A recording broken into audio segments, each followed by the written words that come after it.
You are standing in front of a building that used to be the Kimberton Grange. It is now the Kimberton Arts Building.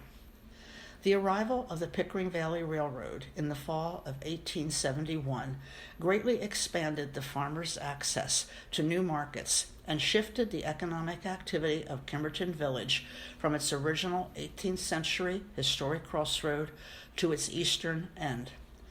The approximately 14 miles of rail from Byers to Phoenixville ran through some of the most productive farmland in northern Chester County. Dairy farmers now came to the milk receiving station on a daily basis. The railroad drew other businesses, including Yeager's General Store in 1875, later known as the Montgomery Store, 1918 to 1945. The railroad had also enticed Dutton Madden, who had purchased a large tract of land from John Reese, and by 1874 had divided it into town lots. In 1888, the Patriotic Order of the Sons of America purchased 2 lots across the road from the Kimberton station and built their lodge. The Pickering Valley Railroad tracks separated the lodge from the Yeager's store. In 1894, the 2 lots, including the Sons of America Lodge building, were sold to William R. Snyder of Snyder, Root and Company. The company operated a window framing factory. A machine shop and foundry also operated in the space, and the Kimberton High School used the 3rd floor room for several years. In 1910, the building was purchased by John Geiger, one of the trustees of the Kimberton Grange.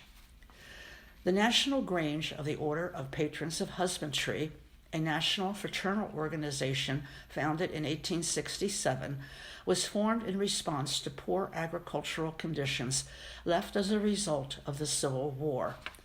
The organization promoted the economic and political interests of farmers, influencing legislation to provide protection against monopolies, high railroad rates, and the price fixing by grain storage facilities. The Grange, unlike many organizations and secret societies during this period, such as Freemasons and the Independent Order of Oddfellows, allowed women to become members, a pioneer in the movement to give equal rights to women. The Kimberton Grange Patrons of Husbandry, number 1304, had been organized through the efforts of John and Daniel Geiger at a meeting in February 1906. 41 persons braved the winter elements to become charter members. The first master was John Geiger, the first lecturer, Daniel Geiger, and the first secretary, Katie Funk Yeager. Meeting nights were governed by the moon, the first Thursday after the full moon and 2 weeks later. The rental fee for the use of the room was $3 with an additional 50-cent janitor's fee. By 1907, the organization had grown to 102 members. Membership continued to grow steadily until the group became too large to meet in the upper room. At the end of August 1920, the Grange decided to purchase the building and remodel the middle floor for its use.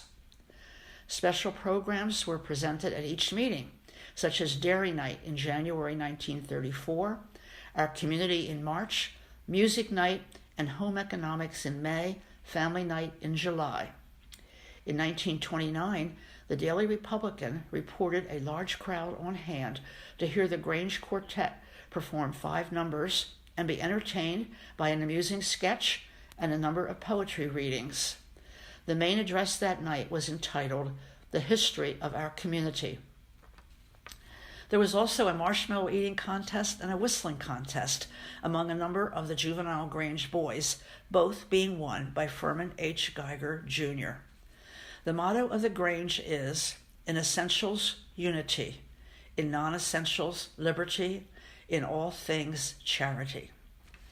Kimberton Grange members operated a hamburger stand during the Kimberton Firemen's Fair